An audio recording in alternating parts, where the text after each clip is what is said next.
The views and opinions expressed on this program are those of the participants and do not reflect the views of BronxNet or the program underwriters.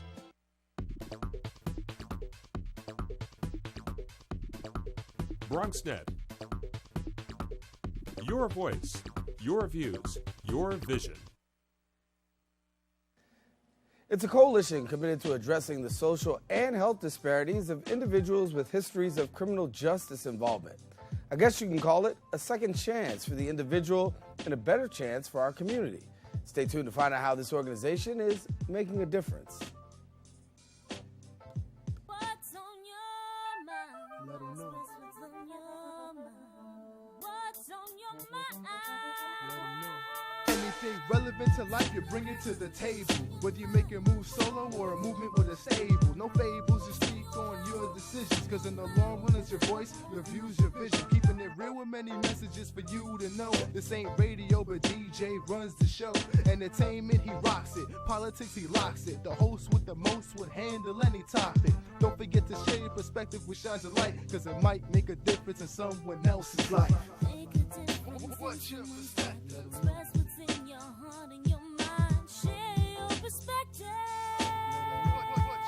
What's your perspective? And welcome back to Perspectives. Darren Jaime here with you. And as always, you can always watch Perspectives here. And then always you can check us out on our Facebook page. We welcome you to write on our discussion board of issues of concern to you. Our guest today is Dr. Pamela Valera. She's a member at the Division of Community Collaboration and Implementation Science in the Department of Epidemiology and Population Health at the Albert Einstein College of Medicine. And we're also pleased to be joined by Ms. Mandy Restivo. She's the Deputy Project Director of Bronx Community Solutions, and that's an organization that provides alternative sentencing options for low-level as well as nonviolent offenses in the Bronx Criminal Court. And we are talking about this Bronx Reentry Working Group. And thank you so much for joining us both. Thank you. So when we talk about reentry in the borough of the Bronx, obviously it's something that a lot of people are dealing with because there is a high number of incarcerated individuals. Let's talk about the work that you guys are doing.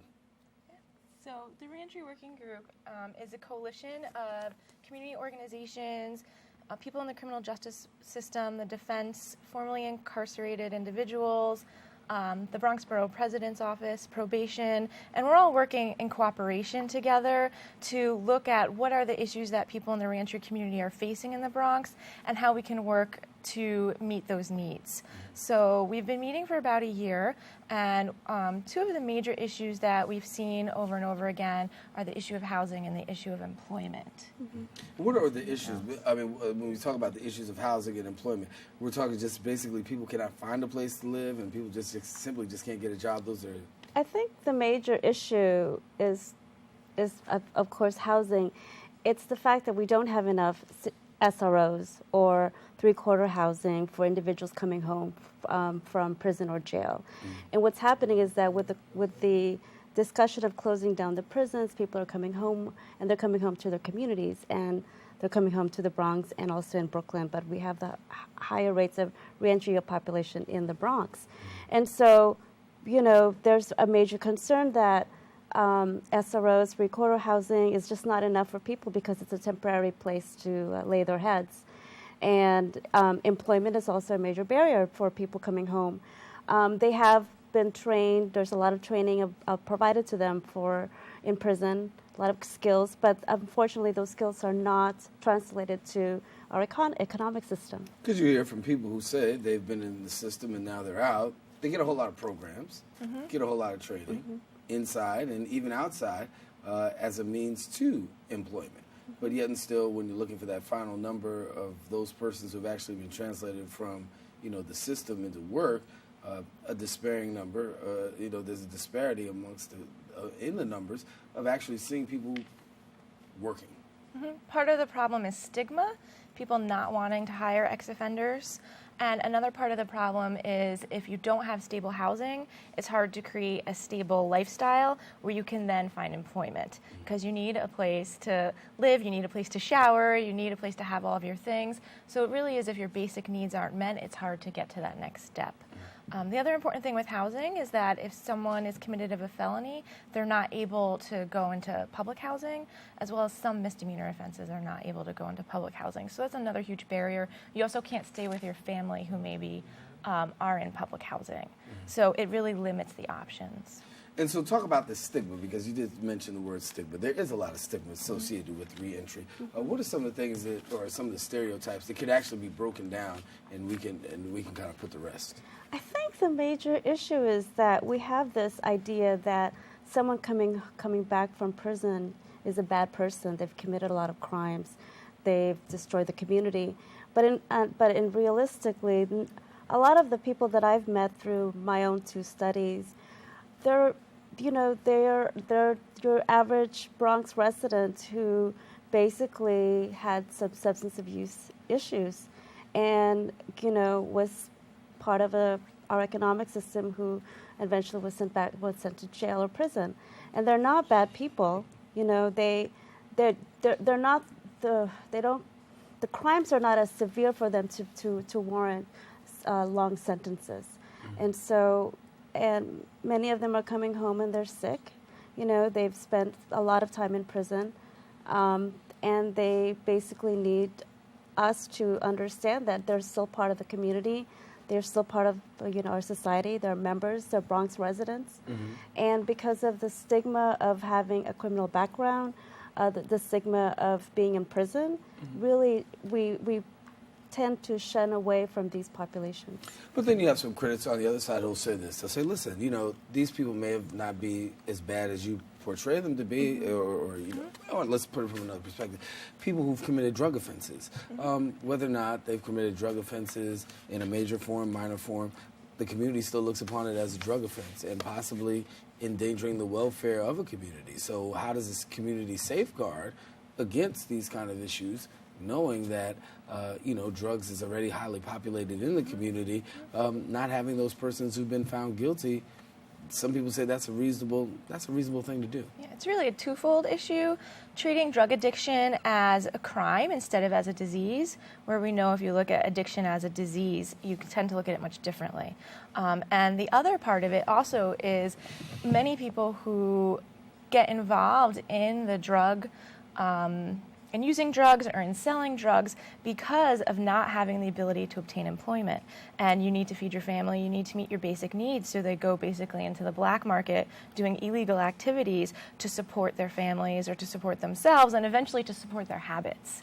So if people have another way, if there is a way to have employment, to have a steady income, and to have a life that is one where they are empowered, one where they have control over it, where they can even easy everyday decisions. When you're incarcerated, you don't get to decide anything. So when you come out, it's really important to be in an environment where you can learn to make those healthy decisions. And employment is a huge factor in that. And what we find is that people do want to work, and that when they do work, they do a good job. I mean, if you can look at the Doe Foundation and the success that they've had in putting people to work in Manhattan, and we need things like that here in the Bronx. A little bit harder nowadays with the economy, given the fact that many Americans are being laid off in the area of reentry. Is it harder? Especially in the Bronx. I mean, our community is the poorest among all the counties. Unemployment is very high here. A lot STD, HIV infection is very high. So, when you think about the Bronx, you don't think about people wanting to make a difference and wanting to change their behaviors and so forth. You think negative things about the Bronx. And so, yes, it is harder for people to come home from prison and or jail and to find a stable employment and to find housing that will give them the opportunity to lay their heads and have them seek the proper channels of working with their probation and their parole. So it is harder in the Bronx, and it is harder, and it's extremely more difficult because of our economy.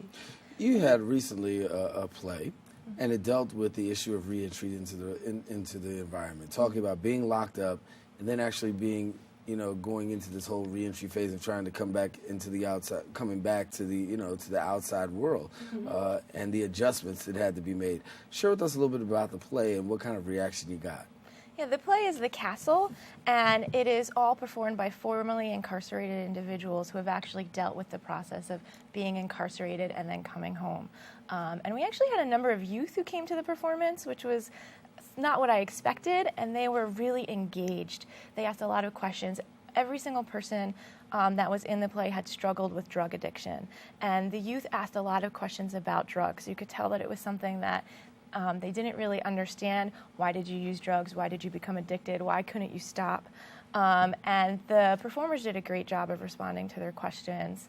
And it also really highlighted what the common thread in the story was that they needed to find housing and they needed to find employment, and that they needed to find a safe space, and that once they could be safe and once they could be stable, that they were really able to work on the process of reintegrating into society. And every single person in that play stayed at the Castle, which is an apartment building where it's mixed residents. People have been formerly incarcerated and other residents as well. And every single person in that play stayed in the Castle and was able to have that stable housing as a foundation for their coming home process. I want to take a quick break and come back and get some more final information from you guys, how people can take part and how people can partner possibly with Reentry, and knowing that this is available out there. Maybe somebody out there is watching, might want to get some additional information. So stay with us. We're going to take a quick break and come back with more right here on Perspectives when we return right after this. Thank you. Thanks. Great.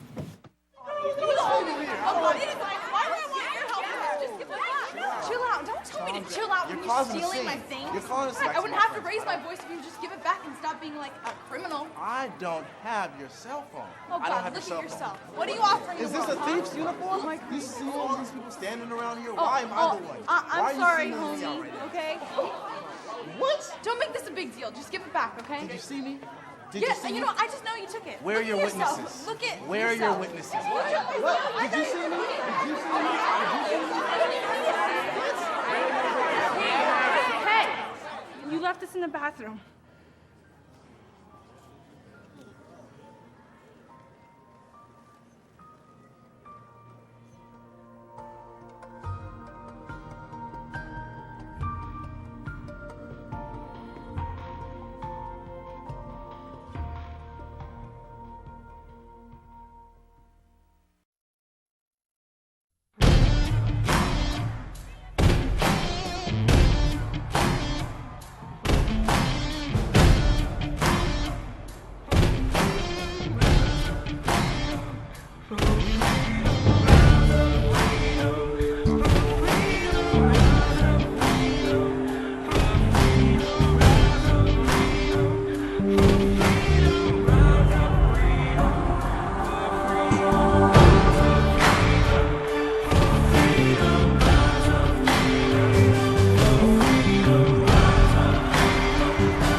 And welcome back to Perspectives. Darren Jaime here with you. Dr. Pamela Valera and Mandy Restivo, our guests here in studio, talking about the issue of reentry. And Dr. Valera, before the break, we were talking a little bit about, knowing some of the issues and things of that nature. But I know that you're working very hard to collect some data, particularly with the issue of reentry.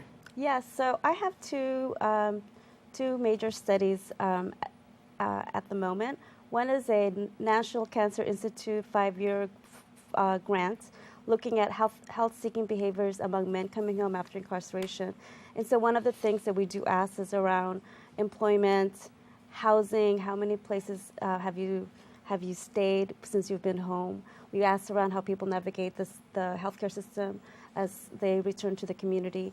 And then I also have another study looking at smoking behaviors among women coming home after incarceration. And the beauty of these two projects is that they get to know some of the programs and services that the Bronx community organizations offer by me giving them a brief resource directory. I also then start to send depending on what the need is, start contacting my local networks and send referrals that way. And then finally, I inform them about the Bronx Reentry Working Group. You spoke about smoking for women after incarceration. Is this a big number that we're seeing? Yes, it's very high. It's about 80% of women coming home from incarceration smoke cigarettes. Wow. Yeah. Okay. And in some places in the jails, they're no longer able to smoke because there's been a ban, but they do many people find ways to smoke. All right. Mandy, for those people who might be watching right now, maybe they have somebody out there who wants to find out more about reentry, or they might have a loved one who's dealing with the struggles of reentry. What advice can you give, and can you let them know how they might be able to get in touch? Yeah, so one of the things that you could do is the Bronx Reentry Working Group is open to anyone who's part of the community, and we would love to have some family members get involved who have loved ones coming home from prison. So one thing that you could do is contact us via email, which we will have a website. We don't have one yet. And we're also creating a directory of all of the resources in the Bronx. So the best way, I guess, to get us, will this information be on your website? Yeah, okay, so you can check out BronxNet and go onto their website. And one of the most important things in terms of supporting a loved one coming home is realizing that it's a process, that they're not going to be able to get everything together in just one day, and that it does take time, and that the most important thing really is love and acceptance, and that they will need just assistance navigating a new everyday life, that the difference between being incarcerated and being home is very stark and very different, and that normal everyday things might not feel so everyday. And I think keeping that awareness, as well as the awareness of all of the different rules and regulations that your loved one has to follow if they're on probation or parole, so to be supportive of their curfews or whatever it is that they need to do to not be a barrier towards them going to see their parole officer or them meeting their requirements to staying out of prison, because that's really important. All right, well, some helpful advice, Dr. Valera Manning. Thank you so much for coming and joining us here on Perspectives. Thank you. All righty. We'll be right back right after this.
Hey, Shan.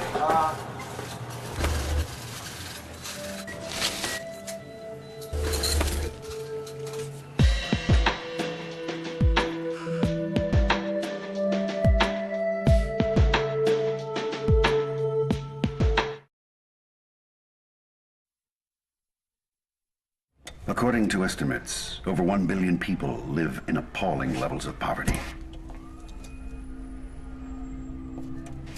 Denied even basic standards of food, water. Nearly half of the world's population earns less than.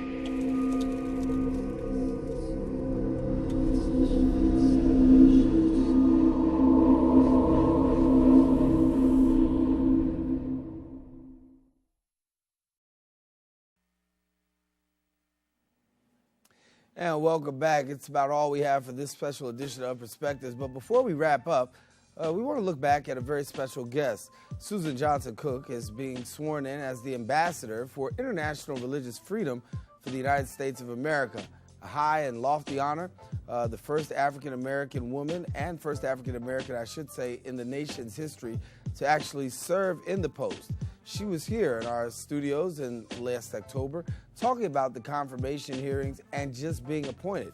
Well, going from appointing to confirmed and now to sworn in, we now take a look back at our interview with her as she shares a little bit of the journey.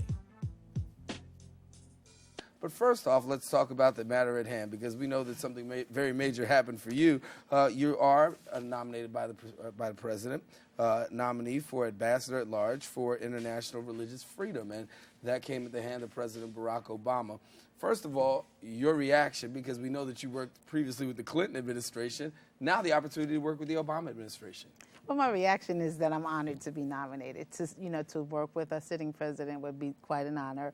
I am awaiting a Senate confirmation, so if confirmed, that I can come back and tell you what it's like to work with him. But it's certainly a joy coming from the Bronx and Harlem. To be a New Yorker down in Washington, it's always a great joy and a privilege. So I thank God for the privilege. And it's been a long journey for you. You talked about the Bronx, and you went from the Bronx to Washington, D.C. How has life changed for you, being that pastor in the Bronx and then working with a person like a President Clinton? Well, Bronx and Harlem are always home. I'm a Bronxite. I spent 50 of my years of life here, and so it's always home. I always make sure that there's some trip that I can come on that brings me back to the Bronx. But I've also loved Washington, D.C. My first career was a TV producer, and it started in Washington, D.C. So some of my closest friends are still there. Many of them are really important journalists now. Some are in politics, and so it's wonderful. My late brother was the first black assemblyman for the Bronx, and so a lot of the people who are in the United States Senate now, like Chuck Schumer, were people who rode back and forth to Albany with him and sat in the living room and ate fried chicken with my mother. So, it's been very great to see the evolution, how, relationships are really important, and you never know how important a relationship is. So it is important not to burn bridges, but to always try to keep those relationships alive. And you've got a lot of relationships, and, we're going to get a chance to have an opportunity to talk a little bit about your book in just a few seconds, but I want to talk about a very special relationship that you had because, we were in America became very privileged to the fact of your relationship with Yolanda King, your sister, who and many people say just passed away too soon, but she was a sister to you. Yes. Talk about your relationship with Yolanda King and the King family and what it's been for you. Well, I still pastor the Wall Street congregation. I have a lunchtime congregation every Wednesday at noon. And she had just been at the Wall Street service. She brought one of the Shabazz daughters. So it was this moment in history where the Wall Street congregation got to see Martin Luther King's daughter, got to see Malcolm X's daughter, and it was a wonderful event. And then the next week was my 50th birthday. And President Clinton came to Wall Street, Yolanda came, and then she came to my birthday party that night. We were, sitting around eating Tostitos, stuffing our face, talking about how we're going to lose all this weight. And then, 3 weeks later, she was gone. She was the godmother for my youngest son, and really was a true godmother. I mean, as busy as she was, she never forgot a birthday. She never forgot an anniversary or Christmas gift or anything like that, and was really in my life. But the way God works is the last year she was here, we had never been on the stage together. Both of us were speakers, both of us were actors. But that last year, we had about 4 events that we were on the same stage. We had about 4 times we were in the same hotel. And so we got to spend some tremendous time together. And the March before she passed May 15th, she said, let's go. I'm going to treat you to this juice diet. And so we went down to Hilton Head. It was freezing. And so we ended up staying inside this cabana for a whole week. We couldn't really go outside and enjoy the grounds. And she says, I don't know when we've been together like this in 25 years. And sun up to sundown, talking, laughing about our mothers, about our family. And so it was like God gave us some precious time that last time that she was going to be on this earth. And so she will always have a special place in my heart. Mrs. King, was my second mom. And so, just really being able to be part of the family and see them as a sister, as a mother, was just a wonderful experience. I didn't get to experience the civil rights movement as, I was a kid when he did the March on Washington. Right. So Martin Luther King, although my parents let me go see him when he was at Hunter College, I didn't get to walk and talk with Martin, as everybody talks about. I marched across the bridge. Well, I was 5. But to have his daughter as my friend was just wonderful. And so because of that, I was embraced by the family. And so she will always be in my heart forever. Wonderful. Share with us a little bit about your experience, because you've been able to take this experience, both, professional, secular, you got it all wrapped up, and now you got this book out, Becoming a Woman of Destiny. And I want to share a little bit about this book, because it's a book, and I know that Deborah's the main character. Yes. So share with us a little bit about why you chose Deborah to be the main character, and what a woman of destiny is, becoming a woman of destiny is all about. Okay, I think, what you said initially was, New York is a secular city. So I grew up being sacred and secular. It was really no separation of church and state. So my family I was born into a Christian family, but a very social family that had parties every Sunday. So there'd be church in the morning, and there'd be something going on at my mother's house every single Sunday. From, people just dropping in from the building to her church to Bid Whist, the famous, and her fried chicken. So, being able to balance the two has always been wonderful for me. I never felt like there was a separation or that I was different, that you had to learn how to exercise your faith in the midst of a culture. So that was very important to me. Becoming a woman of destiny is for women who are in mainstream life, who are in transition, who are that second half of life, more days behind us than in front of us. But what happens when you hit that 50-year-old mark, and what begins to happen? For me, I lost my best friend when I was 50. What happens? Have you peaked out in a career? Are you ready to do something new? And so it's based on the biblical Deborah, the Judeo-Christian Deborah. So it's open, it's mainstream, it's not just for African-American women, it's for women in general who really want to look at what my life is going to look like. And it's about you taking charge of your decisions, turning your trials into triumphs, that every single thing that happened in your life, the things that you call the rough stuff as well as the good stuff, was preparing you for the moment that you're at. Now, let me ask this question, because when you talk about trials, a lot of us go through them daily. The key is those people who are able to succeed sometimes are the ones who are able to overcome their trials. Share with us a little bit about what insight you give in turning these trials into triumphs. Well, first of all, each chapter has a work, exercise, action step that you can take at the end of the chapter. It's built on 4 pillars of this community, this action, this spirituality, and this intellect. So that it's not to deny any of who you are. We're mind, body, and spirit. In fact, it is to embrace and enhance that. So some of the steps are very simple things about what I call destiny decisions. When you make a decision that I'm going to do me, that I've done the children, I've done the laundry, I've done the spouse, I've done school, I've done work, but now I'm going to do me. And I think that's an important decision that every woman needs to arrive at without guilt, unashamedly and unapologetically. So I'm going to take time for me. And simple steps like taking time to restore your soul. Deborah was a main protagonist of the story, was under the palm tree of Deborah. She learned time management and time discipline. So it said that she ruled between 2 holy cities, but instead of running over to Ramah and then coming back and then over to Bethel, it said she sat under her palm tree and let the people come to her. So it was a wise decision because she was able to think, she was able to pray, she was able to have a devotional life. And so it's time managing your time so that it works for you. It may not work for anybody else. Somebody from the outside may say, I wouldn't do it that way. Well, you're not me. Right. And so really being able to say, this is my life, and create the life that will work for you, that you can sleep at night. For me, I need 8 hours sleep. Making a decision, I'm going to bed. Everybody want to stay up? That's fine. Lock the doors, turn the lights out, but I'm going to bed at 9:30. How are you with time management? I'm very good at time management. Really? I have 2 teenage sons, okay. And so I've had to really do that as a pastor, as a mother, as a wife, as a speaker, as an author. I had to manage my time well because I have to have time to write. I have to have time to edit. I have to have time for me when there are no children, nobody around, and so I really do that. I love the beach, and for me, so being by the waters where he leads me beside the still waters and really restores my soul. I had the entire summer this summer before I go to Washington, really just spending time by the water. That's what makes me tick, and so I'm ticking. All right. And that's about all for this edition of Perspectives. I'm Darren Jaime. Once again, a special congratulations to Ambassador Cook on being sworn in. And we want to tell you, be safe, everyone, and share your perspective with somebody else. It just might make a difference in their life. Take care.